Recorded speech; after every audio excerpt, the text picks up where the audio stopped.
आपण कितीही चांगली कृत्ये केली तरी ती कृत्ये देवाची कृपा मिळवण्याचे तिकीट किंवा परवाना नसतात.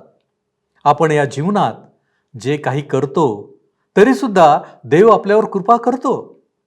काय आपण देवाची कृपा मिळवण्यासाठी त्याच्या जवळ आहात की त्याच्यापासून दूर आहात?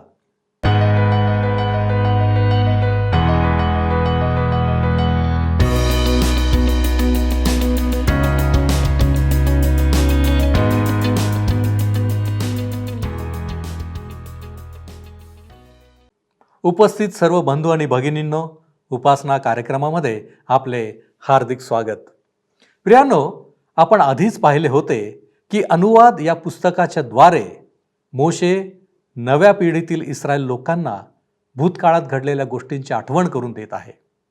त्यामध्ये इस्रायल लोकांनी कशा प्रकारे परमेश्वराला अव्हेरले, कुरकुर केली याचा वृत्तांत सांगत आहे. असे असून सुद्धा इस्रायल लोकांना परमेश्वराचा चांगुलपणा, इस्रायल राष्ट्राविषयी असलेला त्याचा जिव्हाळा कसा प्राप्त झाला या गोष्टी मोशे त्यांना सांगत आहे. आजच्या अध्ययनात आपण इस्रायल लोकांनी होरेब येथे केलेले बंड, परमेश्वराचा त्यांच्यावरचा क्रोध आणि मोशेची मध्यस्थी याविषयी अभ्यास करणार आहोत. माझी खात्री आहे की आपण सर्व तयार असाल. तर मग चला प्रियानो, आपण आपल्या अध्ययनाची सुरुवात करूया. श्रोत्यांनो, आज आम्ही अनुवादाचे पुस्तक ह्याच्या 9व्या अध्यायाला सुरुवात करीत आहोत. या अध्यायामध्ये परमेश्वर इस्रायलांना जाणून होता. त्यांचे जे अतीत होते, जे गत जीवन होते ते चांगले नव्हते हे परमेश्वराला माहीत होते.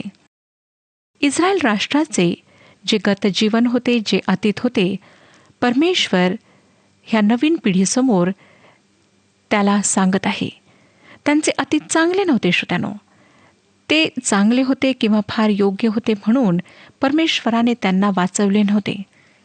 ते फार प्रगत राष्ट्र होते म्हणून देवाने त्यांना बोलावले नव्हते. देवासमोर खरे पाहता ते काहीच नव्हते. श्रोत्यांनो, आम्ही सुद्धा फार चांगले, उत्तम किंवा इतरांपासून वेगळे आहोत म्हणून देवाने आम्हाला वाचवले नाही. परमेश्वर फक्त वाईट लोकांना वाचवतो. आम्हाला त्याने ह्यासाठी वाचवले की आम्ही वाईट आहोत, आम्ही पापी आहोत. प्रभू येशू ख्रिस्त ह्या जगात धर्मी लोकांना नाही, परंतु पाप्यांना तारण्याकरिता आला, त्यांना वाचवण्याकरिता आला. आता आपण पाहूया अनुवादाचे पुस्तक 9वा अध्याय आणि पहिलं वचन काय सांगतं ते. हे इस्रायला, श्रवण कर. तुझ्यापेक्षा महान व सामर्थ्यवान राष्ट्रे ताब्यात घेण्यास तू आज यारदेन उतरून जाणार आहेस. त्यांची नगरे मोठी व त्यांचे कोट गगनचुंबित आहेत. जो आज शब्द वापरण्यात आलेला आहे तो 24 घंटे असणाऱ्या दिवसाविषयी सांगत नाही, परंतु त्या वेळेपासून जेव्हा हे लोक त्या प्रदेशात प्रवेश करतील. दुसरं वचन, तेथील लोक धिप्पाड व उंच असून अनाकी वंशातले आहेत हे तुला माहीतच आहे. अनाकाच्या वंशजांशी कोण सामना करील असे म्हणतात हे तू ऐकलेच आहेस. परमेश्वर जे हेर हा देश हेरण्याकरिता गेले होते, त्यांनी त्या देशाविषयी जी बातमी आणली होती त्यापेक्षा अधिक खराब बातमी त्यांना देत आहे. परमेश्वराला त्या प्रदेशाविषयी माहिती होती. त्या ठिकाणी कोण कोण लोक आहेत, कसे आहेत हे सर्व त्याला माहीत होते. तरीसुद्धा परमेश्वराने त्यांना त्या प्रदेशात जाण्यास सांगितले. त्यांनी तेथे प्रवेश करण्यास मनाई केली, कारण त्यांनी देवावर विश्वास ठेवला नाही. ते लोक धिप्पाड, उंच आहेत हे सुद्धा देवाला ठाऊक होते. त्याला सर्व समस्या, अडचणी ठाऊक होत्या. त्या प्रदेशात त्यांच्यासोबत जाण्याचे वचन त्याने त्यांना दिले होते. मार्टिन लुथर यांनी म्हटले की देवासोबत एक व्यक्ती असंख्य असण्याप्रमाणे आहे. श्रोत्यांनो, जर आपण देवासोबत आहात तर आपण असंख्य आहात. आणि हे लक्षात ठेवा, खरे पाहता विश्वासणारे ख्रिस्ती लोक ह्या पृथ्वीवर अल्पसंख्यक आहेत. परंतु मी आपणाला असे काही सांगू इच्छिते जे ह्या जगाला ठाऊक नाही. श्रोत्यांनो, देवासोबत आम्ही असंख्य असे आहोत. देवासोबत एक म्हणजे असंख्य. 9वा अध्याय 3रं वचन पहा. तर आता हे पक्के लक्षात ठेव की भस्म करणाऱ्या अग्नीसारखा तुझ्या पुढे जो पलीकडे जात आहे तो तुझा देव परमेश्वरच आहे. तो तो त्यांचा संहार करील व त्यांना तुझ्यापुढे चित करील, आणि परमेश्वराने तुला सांगितल्याप्रमाणे तू त्यांना घालून देऊन त्यांचा त्वरित नाश करीशील. श्रोत्यानो, त्यांना त्या देशाबाहेर काढण्याची जबाबदारी देवबापाने स्वतःवर घेतली होती. परमेश्वर जमीनदार आहे, तो निर्माण करता आहे, त्याला तसे करण्याचा अधिकार आहे. तो सर्वसमर्थ निर्माण करता आहे. आम्ही त्याच्या हातची निर्मिती आहोत. 4 वचन पहा, 9 अध्याय 4 वचन सांगतं, तुझा देव परमेश्वर त्यांना तुझ्यापुढून घालून देईल तेव्हा आपल्या मनात म्हणू नको की माझ्या पुण्याईमुळे परमेश्वराने मला हा देश वतन करून घेण्यास येथे आणले आहे. खरे पाहता ह्या राष्ट्रांच्या दुष्टाईमुळे परमेश्वर त्यांना तुझ्या समोरून घालून देत आहे. परमेश्वर म्हणतो की तो इतर राष्ट्रांना बाहेर काढीत आहे कारण ते वाईट आहेत. परंतु ह्याचा अर्थ असा मुळीच नव्हता की ज्या लोकांना तो त्या प्रदेशात पाठवित होता ते फार चांगले किंवा धर्मी होते. हे परमेश्वर ह्या ठिकाणी फार चांगल्या प्रकारे स्पष्ट करीत आहे. 5वं वचन, तू त्यांचा देश वतन करून घ्यावयाला जात आहेस हे तुझ्या पुण्याईमुळे नव्हे अथवा तुझ्या मनाच्या सात्विकतेमुळे नव्हे, तर त्या राष्ट्रांच्या दुष्टाईमुळे. तसेच तुझे पूर्वज अब्राम, इसाक व याकोब ह्यांना परमेश्वराने दिलेले वचन खरे करावे म्हणून तुझा देव परमेश्वर त्या राष्ट्रांना तुझ्या पुढून घालून देत आहे. श्रोत्यानो, इस्रायली लोक फार चांगले लोक आहेत म्हणून त्यांना सोडविण्यास किंवा वाचवण्यास परमेश्वर खाली आला नाही. त्याला नेहमीच माहीत होते की ते ताठ मानेचे लोक आहेत. परंतु मिसरमध्ये असताना देवाने त्यांचा आक्रोश ऐकला. आणि श्रोत्यानो, जर आपण हे ओळखता की आपण पापी आहात आणि आपणाला तारणाऱ्याची गरज आहे, तारणाची गरज आहे, तर आपणाला त्याच्या समोर तारणासाठी विलाप करावा लागेल. तो तुमचा विलाप ऐकेल का? आपणास माहीत का?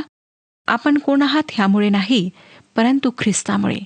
जर आपण विश्वासाने ख्रिस्ताकडे वळाल तर तो तुमचे तारण अवश्य करेल, तुम्हाला पापांपासून मुक्ती देईल. परंतु जर तुम्हाला असा गैरसमज झालेला आहे की मी फार चांगला आहे, धर्मी आहे, मी पुण्यकार्य केलेलं आहे आणि मी त्या आधारावर तारण प्राप्त करून घेईल, तर हे कदापि शक्य नाही. 6वं वचन, म्हणून हे पक्के लक्षात ठेव की तुझ्या पुण्याईमुळे हा उत्तम देश तुझा देव परमेश्वर तुला वतन करून देत आहे असे नाही, कारण तू ताठ मानेचे राष्ट्र आहेस. श्रोत्यानो, काय आपणाला माहीत आहे का की आम्ही चांगले आहोत म्हणून परमेश्वर आमचे तारण करीत नाही. आम्ही पापी आहोत म्हणून तो आमचे तारण करतो. तो ख्रिस्तासाठी आम्हाला वाचवतो, आमच्यासाठी नाही. काय आपणाला असं वाटतं का की माझ्यामध्ये देवाला काही फार उत्तम असे सापडले आहे आणि त्यामुळे आमच्याकरिता तारण संभव झाले आहे?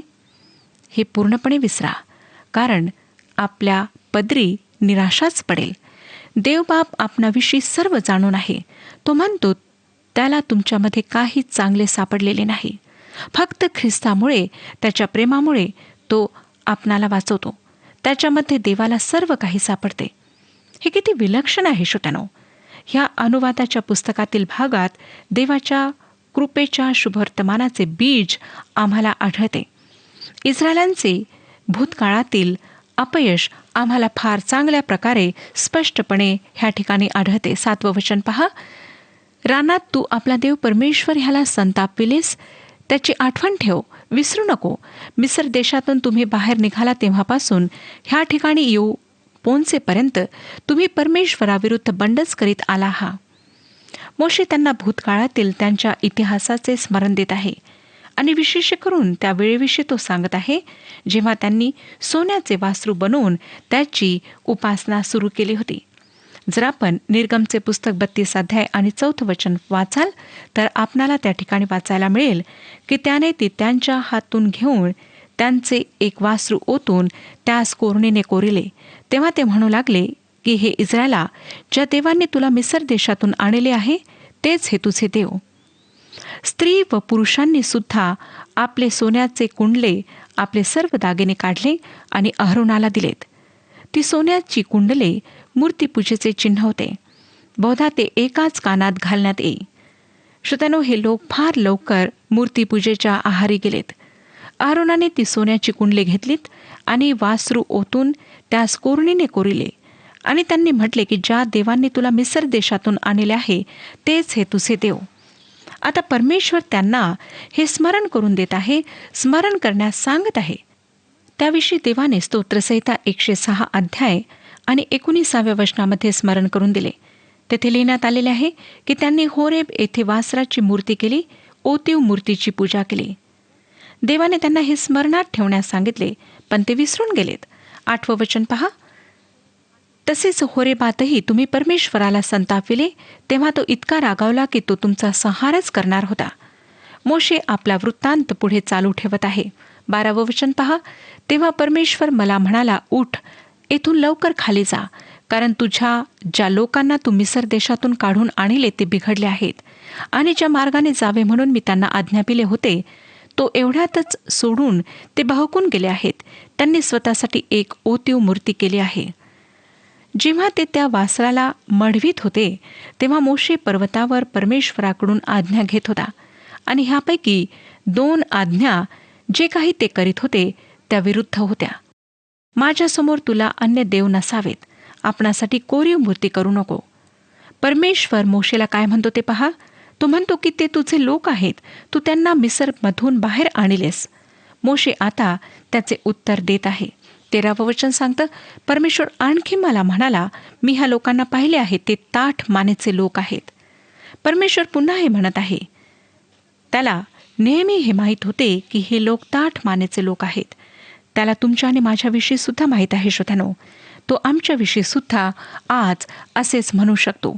14वं वचन, मला अडवू नकोस, मला त्यांचा संहार करू दे आणि पृथ्वीवरून त्यांचे नाव नाहीसे करू दे, म्हणजे त्यांच्यापेक्षा श्रेष्ठ व समर्थ असे तुझेच एक राष्ट्र मी करीन. श्रोत्यानो, ही मोशेसाठी परीक्षेची वेळ असावी, परंतु त्याने विरोध केला. इस्रायलांसाठी त्याने केलेली विनवणी निर्गमचे पुस्तक 33वा अध्याय 12 ते 17 वचनांमध्ये लिहिण्यात आलेली आहे. जर आपणाजवळ पवित्र शास्त्र बायबल आहे तर आपण अवश्य निर्गमचे पुस्तक 33वा अध्याय 12 ते 17 वचने वाचावीत. मोशे त्या प्रदेशात देवाच्या उपस्थितीशिवाय जाणार नव्हता. तो म्हणाला, जर तू आमच्यासोबत जाणार नाहीस तर आम्हाला घेऊन जाऊ नकोस. मोशेने स्वतःला लोकांसोबत सामील केले. जेव्हा तो पर्वतावरून खाली उतरला तेव्हा लोकांनी काय केले ते त्याने पाहिले. 16वं वचन सांगतं, मी पाहिले की तुम्ही आपला देव परमेश्वर ह्याच्या विरुद्ध पाप केले होते. तुम्ही स्वतःसाठी एक ओतीव वासरू केले होते व ज्या मार्गाने जावे म्हणून परमेश्वराने तुम्हाला आज्ञापिले होते तो केव्हाच सोडून तुम्ही बहकून गेला होता. श्रोत्यानो, ज्या क्षणी परमेश्वर त्यांना आज्ञा देत होता त्या क्षणी ते त्याच्यापासून दूर जात होते, आणि तरीसुद्धा ते म्हणत होते की ते त्याच्या आज्ञा पाळीत आहेत. अशाच प्रकारे श्रोत्यानो, धर्माविषयी जितका लोक खोटारडेपणा बनवाबनवी करतात तेव्हा मला वाटतं दुसऱ्या कुठल्या ठिकाणी तितका खोटारडेपणा होत नाही. मला वाटतं हा मानवी स्वभावातला एक गुण आहे. काही प्रामाणिक लोकसुद्धा बनवाबनवी करू शकतात. आम्हा सर्वांना स्तोत्रकर्त्याने केलेली प्रार्थना करायची आहे. तो 139 स्तोत्र 23 आणि 24 वचनांमध्ये म्हणतो, हे देवा, माझी झडती घेऊन माझे हृदय जाण, मला कसोटीस लावून माझे मनोगत जाण. माझ्या ठाई दुष्टपणाकडे काही प्रवृत्ती असेल तर पहा, आणि मला सनातन मार्गाने चालव. प्रत्येक देवाच्या लेकराने अशा प्रकारची प्रार्थना करायला हवी. पौलाने विश्वासणाऱ्यांना करिंथकरास 2 पत्र 13वा अध्याय आणि 5व्या वचनामध्ये ही ताकीद दिलेली आहे. करिंथकरास 2 पत्र 13वा अध्याय आणि 5वे वचन, तुम्ही विश्वासात आहात किंवा नाही ह्याविषयी आपली परीक्षा करा. आपली प्रतीती पहा. येशू ख्रिस्त तुमच्या ठाई आहे असे तुम्ही स्वतः संबंधाने समजताना, नाहीतर तुम्ही पसंतीस उतरलेले नाही. आपण विश्वासात आहात किंवा नाही हे तपासून पहा असे पौलाने सांगितले. मी विश्वासणाऱ्यांची सुरक्षितता ह्यावर विश्वास ठेवते व त्याविषयी संदेश सुद्धा देते. माझा विश्वास आहे श्रोत्यानो की विश्वासणारे सुरक्षित आहेत, परंतु नकली विश्वासणाऱ्यांची असुरक्षितता ही सुद्धा मी मानते आणि त्याविषयी सुद्धा मी संदेश देते. अनेक असे विश्वासणारे आज जगात आहेत जे असुरक्षित आहेत, कारण ते खोटारडे आहेत. आम्हाला प्रत्येकाला आमच्या स्वतःच्या हृदयाचे परीक्षण करायचे आहे. 17 आणि 18 वचने पहा काय सांगतात. तेव्हा मी धरलेल्या त्या 2 पाट्या दोन्ही हातातून फेकल्या व तुमच्या समक्ष फोडून टाकल्या. तुम्ही परमेश्वराच्या दृष्टीने वाईट ते करून पाप केले व त्याला संतापविले. तुम्ही केलेल्या हा पापामुळे मी परमेश्वरापुढे पूर्वीप्रमाणेच 40 दिवस व 40 रात्री पालथा पडून राहिलो. त्या अवधीत मी भाकर खाल्ली नाही व पाणीही प्यालो नाही. मोशेला देवाची ओळख होती हे आपण लक्षात घ्यावे अशी माझी इच्छा आहे. स्तोत्रकर्ता स्तोत्रसंहिता 103 अध्याय आणि 7व्या वचनामध्ये म्हणतो, त्याने आपले मार्ग मोशेला आणि आपली कृत्ये इस्रायलाच्या वंशजांना विदित केली. इस्रायलांनी त्यावेळेला पर्वतावरून उठणारा धूर पाहिला. त्यांनी देवाच्या न्यायाला पाहिले. त्यांनी त्याचे गौरव पाहिले. परंतु श्रोत्यानो, तरीसुद्धा ते त्याला ओळखीत नव्हते, त्याला जाणत नव्हते. मोशे मात्र परमेश्वराला ओळखत होता, त्याचे मार्ग जाणून होता. देवाविषयी मोशेला 2 गोष्टी समजल्यात, ज्यांना ह्या ठिकाणी प्रगट करण्यात आले आहे. त्या विरोधाभासयुक्त असूनही परस्पर विरोधी नाहीत. मोशेला माहीत होते की परमेश्वर पापाचा तिरस्कार करतो, त्याला पापाचा वीट आहे. मला आपणाला सांगू द्या श्रोत्यानो, की आज आम्हाला परमेश्वर कशा प्रकारे पापाचा तिरस्कार करतो आणि त्यासाठी ताडना देण्यास त्याचा हेतू किती प्रबळ आहे ह्याची पुसटशी सुद्धा कल्पना नाही. मोशे देवासमोर पालथा पडून राहिला व 40 दिवस 40 रात्र त्याने उपवास केला. त्याने काहीच खाल्ले नाही. का? कारण त्याला देवाचे मार्ग ठाऊक होते. त्याला माहीत होते की देव पापाचा तिरस्कार किती मोठ्या प्रमाणात करतो. आज अधिकांश ख्रिस्ती लोक परमेश्वर त्यांच्या जीवनातील पापांचा तिरस्कार कशा प्रकारे करतो ह्याविषयी अजाण बनून आहेत. श्रोत्यानो, आम्ही जे पाप करतो त्याकडे देव कधीच दुर्लक्ष करीत नाही. तुमच्या व माझ्या जीवनातील पापांना परमेश्वर अवश्य हाताळणार आहे. लक्षात घ्या की आपण परमेश्वराशी खेळ खेळू शकत नाही. तो पापाचा तिरस्कार करतो, तो पापासाठी शिक्षा करतो. मोशेला परमेश्वराची दयासुद्धा माहीत होती. मोशेचा देवाच्या दयेवर पूर्ण भरोसा होता, म्हणून तो परमेश्वराजवळ येतो. परमेश्वर पापाला ताडना दिल्याशिवाय राहणार नाही. परंतु श्रोत्यानो, तो किती विलक्षण आहे ह्याची आपण कल्पनासुद्धा करू शकत नाही. तो इतका कृपाळू आहे की तो पाप्यांवर दया करतो. त्याने तुमच्या व माझ्यावर दया केली, कृपा केली. त्याने इस्रायलांवर सुद्धा दया केली होती. पुढे ऐका 19वं वचन काय सांगतं ते. परमेश्वर तुमच्यावर इतका संतापला होता की तो तुमचा संहार करणार होता. त्याचा कोप व संताप पाहून मला भीती वाटली. तथापि ह्या खेपेसही परमेश्वराने माझे ऐकले. मोशे कोणी विशेष होता म्हणून देवाने त्याची प्रार्थना ऐकली असे मुळीच नाही श्रोत्यानो. परंतु परमेश्वर दयाळू आहे म्हणून त्याने मोशेची प्रार्थना ऐकली. पॉल रोमकरासपत्र 9 अध्याय आणि 15व्या वचनामध्ये हे स्पष्ट करतो. तो म्हणतो, कारण तो मोशेला म्हणतो, ज्या कोणावर मी दया करीतो त्याच्यावर मी दया करीन, आणि ज्या कोणावर मी करुणा करीतो त्याच्यावर मी करुणा करीन. परमेश्वर सार्वभौम आहे आणि तो आपली दया आमच्यावर प्रकट करीतो. तो किती विलक्षण आहे ह्याचा अनुभव घेऊन पहा. आम्ही देवाच्या ह्या 2 गुणांना पूर्णपणे समजू शकत नाही, त्याचा पापाविषयीचा तिरस्कार आणि त्याची दया. 12व्या वचनात परमेश्वराने काय म्हटले होते ते आपणाला आठवतं का? त्या ठिकाणी परमेश्वराने म्हटले होते, ज्या लोकांना तू मिस्र देशातून काढून आणले ते बिघडले आहेत.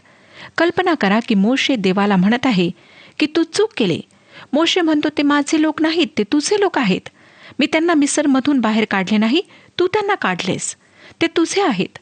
मोशे परमेश्वराला स्मरण करून देतो की ह्या प्रदेशातील लोक हे समजतील की परमेश्वर त्या लोकांना मिस्रमधून बाहेर तर काढू शकला, पण ह्या देशात मात्र आणू शकला नाही. अशा प्रकारची प्रार्थना देवाला कार्य करण्यास प्रवृत्त करते. ह्या ठिकाणी इस्रायल त्या प्रदेशात प्रवेश करण्याकरिता तयार होते. ह्यावरून प्रकट होते की प्रार्थना कशी करायची हे मोशेला माहीत होते. 20, 21 आणि 22 वचने सांगतात, परमेश्वर आरोनावर इतका रागावला होता की तो त्याचा नाश करणार होता. त्या प्रसंगी त्याच्यासाठीही मी प्रार्थना केली. मग तुमची पापकृती म्हणजे तुम्ही केलेले वासरू मी घेऊन अग्नीत जाळले. नंतर त्याचे फोडून तुकडे केले व कुटून धुळीसारखे बारीक चूर्ण केले व डोंगरावरून वाहणाऱ्या ओढ्यात फेकून दिले. नंतर तबेरा, मस्सा व किब्रोत हत्तव्वा येथेही तुम्ही परमेश्वराला संतप्त करीत राहिला. हा सारांश आहे. असा एकही दिवस नव्हता श्रोत्यानो की ज्या दिवशी हे लोक परमेश्वराप्रती खरोखर विश्वासू राहिलेत. 25वं वचन पहा, तुमचा नाश करीतो असे परमेश्वराने म्हटले म्हणून मी त्याच्या समोर त्यावेळेस 40 दिवस व 40 रात्री पालथा पडलो होतो. हे जेव्हा त्यांनी कादेश बर्न्या येथे त्या प्रदेशात जाण्यास मनाई केली त्यानंतर घडले. मोशेला देवाची ओळख होती. मोशेला माहीत होते की देव बाप पापाचा न्याय करतो. 26 ते 29 वचने पहा काय सांगतात. मी परमेश्वराची अशी प्रार्थना केली की हे प्रभू परमेश्वरा, ही तुझी प्रजा, हे तुझे वतन तू आपल्या प्रतापाने सोडविले आणि पराक्रमी हाताने मिस्र देशातून काढून आणले, त्याचा नाश करू नको. तुझे दास अब्राम, इसाक व याकोब ह्यांची आठवण कर आणि ह्या लोकांचा हट्ट, दुष्टाई व पाप ह्याकडे लक्ष देऊ नको. देशील तर ज्या देशातून तू आम्हाला काढून आणले तेथले लोक म्हणतील की जो देश त्यांना देण्याचे परमेश्वराने वचन दिले होते तेथे त्यास त्याला नेता आले नाही आणि तो त्यांचा द्वेष करीत होता म्हणून तो त्यांना रानात मारून टाकण्यासाठी घेऊन गेला. ही तुझी प्रजा आहे, हे तर तुझे वतन आहे. त्यांना तू आपल्या महासामर्थ्याने व उगारिलेल्या हाताने काढून आणले आहेस. श्रोत्यानो, मोशेला प्रार्थना कशी करायची हे माहीत होते. मला जर तशी प्रार्थना करणे माहीत असते तर किती बरे झाले असते. परंतु श्रोत्यानो, दुःखाची गोष्ट की अशा प्रकारची प्रार्थना आमच्यातील बरेच लोक करू शकत नाहीत. सर्व काही असताना आम्हाला दिसतं की इस्रायली लोक परमेश्वराच्या आज्ञा पाळण्यामध्ये असमर्थ ठरलेत. तर तुम्ही व मी सुद्धा असमर्थ आहोत. श्रोत्यानो, देवाची स्तुती असो की त्याचे उपकार आमच्यावर आहेत, त्याची कृपा आमच्यावर आहे. आम्ही त्याचे आभार मानायला हवेत की तो आज कृपेने आमचे तारण करतो. वास्तविक पाहता त्याने नेहमीच कृपेची पद्धती वापरली. जुन्या करारात त्याने कोणालाही नियमशास्त्राच्या आधारे वाचवले नाही.